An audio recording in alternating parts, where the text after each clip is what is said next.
Hi guys, good morning. Eunice, welcome to school na. I like that. No, Punta na kami ng school. Lalagay ko na yung kanyang jacket kasi malamig here. And then yung shoes.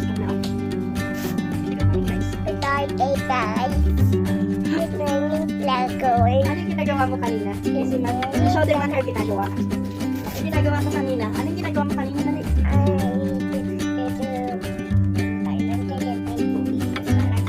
No, you're do milk.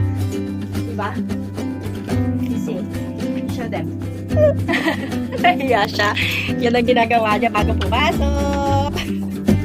Bago siya pumasok sa school, ganyan yung ginagawa niya. O, diba? Nagpe-prepare na kami ulit. Ang lamig sa Baguio, grabe. At, papasok na kami sa school. Ayan, ang bilis namin. Ang bilis namin, we are here. So, we are here na. Andito na kami sa school niya. Kasi kanina paglabas namin ng bahay, may jeep agad. So, di ba? Kapag practicality talk. Yun.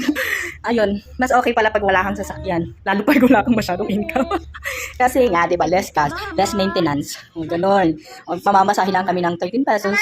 Dito na kami. Yun. Yun nga lang, umulan. Wala pa siyang kaklase, kami pa lang ang aga namin. Kasi, syempre, ang isa sa pinakaiiwasan mo pag nagko-commute ka, yung pumipila or nag-aantay. You forgot to bring the Play-Doh. You forget to bring the Play-Doh? Bakit? Mag-i-school ka, hindi ka magpe-Play-Doh. Sa teacher. I forgot. O, later na lang ito, teacher. Play-Doh daw niya. Ayun. Kapag nagko-commute ka naman, kailangan maaga ka. Kasi nga, 30 minutes bago ka Kasi dito naman, mga 5 minutes. Wala pa 5 minutes na dito na kami. Kaso doon sa amin nga, ang hirap sasakyan. So, yun. Yun nga lang din ako nakakadala ng paninda ko. Ang aga ni Lunes, yun lang Eunice. Dance first cam. Yun, wala akong makulit. So, bye-bye guys muna. Mag-bye-bye guys ka na. Oh, yun lang. Good morning everyone. And ngayon ay Thursday.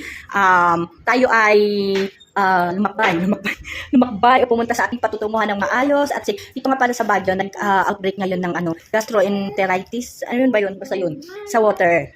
Pinagbintahan nila yung SM, yung mga restaurant daw sa SM na may mga uminom ata doon ng mga water, ng mga service water, tapos yun, like LBM, tsaka nag-vomiting sila. So, puno ngayon ang hospital ng Baguio City. So, ngayon, ang dami daw case, 1,000 plus na, kasama na si Mayo at saka yung kanyang asawa. So, ayun, na-news pa, kanina, kahapon pala, ayun. So, kailangan mag-ingat talaga tayo sa mga tubig na iniinom natin. Kahit na yung mga in-order na natin ng mineral, kasi minsan, di ba, sa sobrang dumi na siguro din ng tubig na pinagkukuhanan, kahit ilang filter yan, hindi siya nalilinis. So, kailangan siguro ngayon, padagdagan nila ang filter ng water. Siguro kapag 8 gawin nilang 20 para talagang ma-filter yung water para walang magkakasakit at walang ganyan nga. So, ayun lang. And, mamaya nga, may mga lakad kami nito di Bunitin. So, ayun. Bye na guys. Bye na. Bye! Hi guys. I did come with Mama, not with Mama.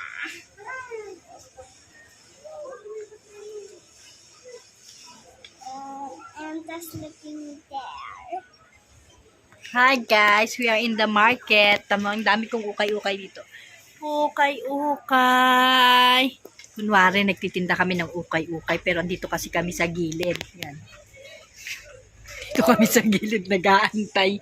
Nag-aantay kami ng time kasi meron kaming bibilhin. Yung isang shop na bibilhan namin dito sa market, sarado pa kasi lunch break daw. So, we need to wait. Parang meron pa kaming 15 minutes. Sinilip ko kanina, sarado pa.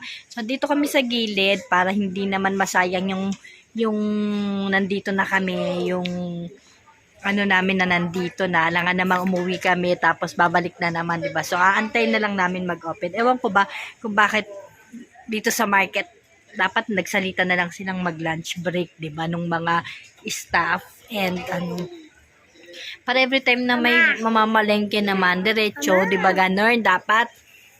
Bye guys. Bye guys, agad. Ayan, so kunwari, tindera kami na.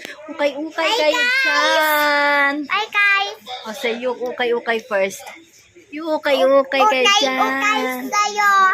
O, nakabili pala ako ng 3 sweatshirt ni Eunice. 3, 4, 50 pesos. Kasi, ang daming ukay-ukay dito. Mura ng mga ukay-ukay dyan. I will off na daw. Kasi we will go na and buy. Silipin ulit namin kung open na yung aming bibilhan. Bye!